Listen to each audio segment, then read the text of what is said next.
You are listening to Audio SSLC, your audio medium for easy understanding and revision.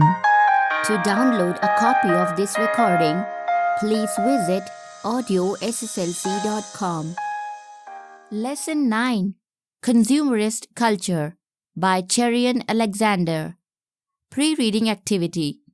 If you are left with the choice of selecting one of the two options listed below, which would you opt for and why? 1. Tender coconut water or Pepsi or Coca-Cola. 2. Bhel puri or burger. 3. Working in India or in America. 4. Chapatis with Indian veg dish or pizza. 1. 2 months ago, I came across an advertisement put out by a posh shopping mall for bargain shoppers. In a band at the top of the ad were the words, "Shop till you drop." I couldn't help noticing what an apt and ironic summing up this was of the media-driven mania of mindless consumption that characterizes our lives in these dawning years of the globalized 21st century. The make-believe merchants. 2. Never before in human history have people all over the world bought and consumed such a bewilderingly diverse array of things on such a vast scale. And the surprising thing is that most of the merchandise is absolutely unessential to human health and happiness. Just 100 years ago, our ancestors would have found it hard to believe that artificially colored, flavored and sweetened water would be sold in billions of plastic bottles and aluminum cans as a thirst-quenching drink. Imagine their shock if they had been told that this drink has absolutely no nutritive value, but rather has a damaging effect on the digestive system and the bones. And yet, Pepsi and Coca-Cola are sold even in the remotest nook and corner of the world today. These sellers of colored sweetened water are giant multinational corporations with revenues measured in billions of dollars, bigger than the combined GNP of nearly a score of the world's poorest countries. There are parallel success stories that can be told of the purveyors of cigarettes and liquor, hamburgers and fried chicken, cosmetics and fashion wear, a seemingly never-ending list. 3. Equally unprecedented in the world's history is the size of the machinery of persuasion that has been set up in order to generate demand for this profusion of consumables. Without a doubt, global advertising today is the biggest and most sophisticated thought control project ever undertaken. Some statistics reveal the true extent of this phenomenon.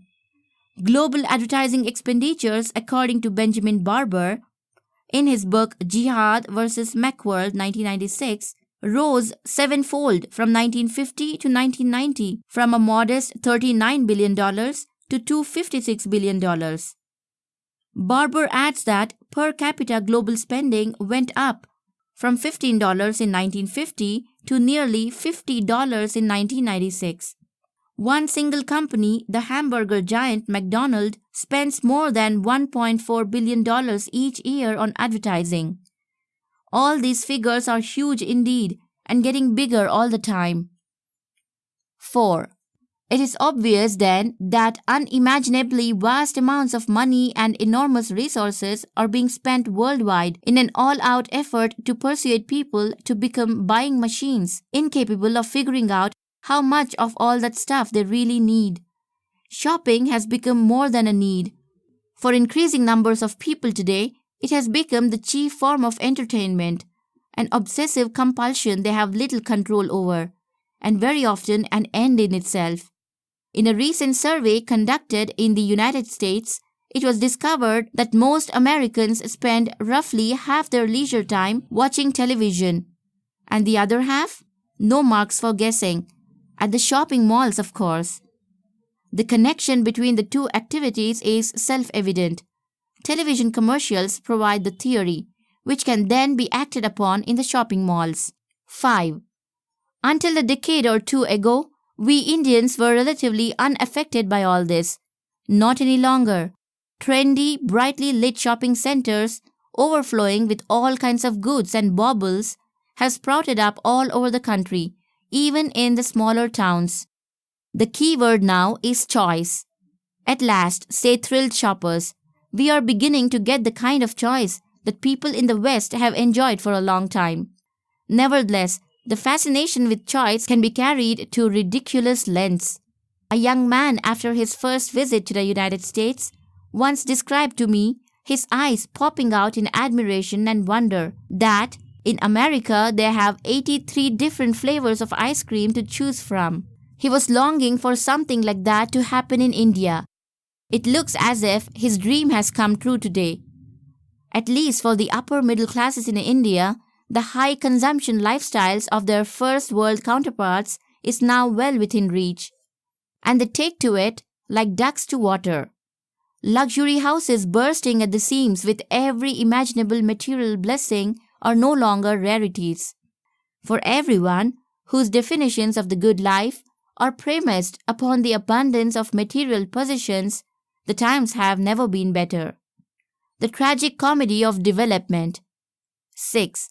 The deep irony then is that while pockets of private prosperity are growing, there is an inexorable impoverishment of the resources that belong to the public realm.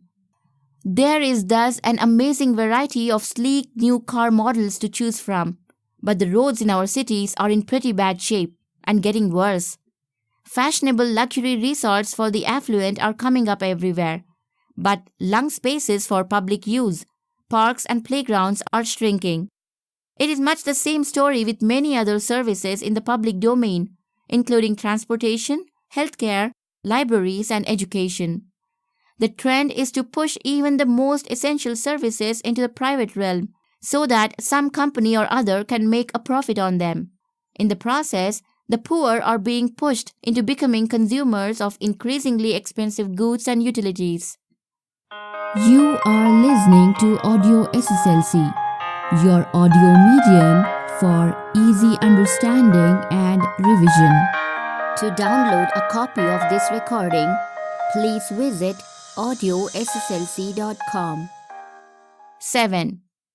Advertisers and marketing professionals are working hard to see that even people who live at the subsistence level in remote rural pockets are lured and entranced into becoming passive consumers of everything, from cola drinks to shampoos. All they see is a vast rural market waiting to be opened up for commercial exploitation. We are fast approaching the day when it will be easier to get a bottle of Coke rather than tender coconut or buttermilk in most of our villages. The increasing presence of plastic garbage in our rural areas is a clear warning signal. 8. It is interesting to see the connections between all this and what is being drummed up as development by agencies like the World Bank, whose main objective is to make the way smooth for the unbridled expansion of the so-called free market economy into every corner of the globe. Enthusiasts of this vision of development are dreaming of a day when all of India will look like the United States, with 2 cars in every garage and the reassuring glow of McDonald's and Pepsi signs all along every highway. The final confirmation of our reaching the promised land will come on the day the sheer tonnage of the garbage we throw out, plastic cups, junked cars, refrigerators and TV sets, matches the levels of the land of the almighty dollar. When this happens, we will no longer be called a developing country, but will rejoice as the advanced West. Our teacher and role model finally certifies us as developed. It is to actualize this vision that millions of our youth are rushing to get their MBA degrees. The only way out. 9. But wait a minute, how practical is this vision? It has been estimated that to make this paradigm of development a reality for all of India and China, leaving aside other developing nations, the resources of planet Earth will prove horribly inadequate. We would need at least another 3 planets. It is clear then that this consumer paradise, aggressively marketed by the giant global corporations, will, besides paving the way for an ecological holocaust, prove to be, what an irony, the most unworldly vision of all, simply because it will have run out of worlds before it is fully realized. 10. It isn't hard to see then that any model of development based on stimulating high consumption lifestyles through aggressive advertising and limitless market expansion is not only unsustainable but also highly dangerous for the well-being of humanity. The price paid in ecological terms will make it the most suicidal enterprise the human race has ever embarked upon. We desperately need alternative models of development. It is not a wise thing to hand over to businessmen the task of ruling the world as we have just done today. Businessmen cannot be counted upon to have the wisdom or the will to think of the welfare of all of humanity, leave alone the health of the planet. That is not part of the training of business administrators. They are mainly trained to do everything possible to maximize profits for the corporations that employ them. 11. The only way to restore sanity is for local communities, cooperatives, civil societies, and democratic governments everywhere to take back the autonomy and the initiative for their own development, which they recently traded away to the giant global business corporations. There is now a great need to reawaken the numerous enabling spiritualities and wisdom traditions of the various people of the world. Mahatma Gandhi once said that the earth has enough for every man's need, but not enough for every man's greed. 12. All human beings have a right to the basic material requirements for a life of dignity. But there comes a point beyond which it is necessary to say enough to the merely material. Then one should turn to the commodities of the spirit, the arts, culture, community life, in order for life to be truly meaningful and sustainable. This is ultimately a spiritual and philosophical decision for both individuals and communities to make. Henry David Thoreau, the 19th century American philosopher, observed, "Superfluous wealth can buy only superfluities. Money is not required to buy even one necessity of the soul. One can only hope that humanity can muster up enough soul force to contain the damage caused by unrestricted consumerism, lest we really shop till we drop and nothing of value is left standing on our beloved Mother Earth." Glossary Consumerism, the belief or practice which supports and encourages the buying of products and services. Posh, informal, fashionable and expensive. Ironic, a statement which conveys the opposite of what it is saying. Globalize, develop or operate worldwide. Bewildering, puzzling. Array, range. Merchandise, goods for sale. GNP, gross national product. Purveyors, manufacturers and suppliers. Machinery of persuasion, the attractive and convincing ways of advertising a product through different media. Profusion, a great amount of something. Sophisticated, highly developed and complex. Trendy, very fashionable or up to date. Bauble, a small showy trinket or decoration. Premised upon, based on the reasoning.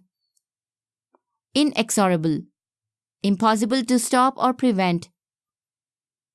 Impoverishment, scarcity. Lured, tempted to do something. Entranced, filled with wonder. Unbridled, uncontrolled. Paradigm, noun, a model. Holocaust, total destruction. Embarked upon, engaged or undertaken. Civil societies, groups which strive towards an exploitation-free society based on humanitarian lines. Superfluous, more than is needed, unnecessary. Note on the author. Cherian Alexander, born in 1958, is an associate professor of English at St. Joseph's College, Bengaluru. He has written widely on issues and themes relating to literature, culture, and ecology.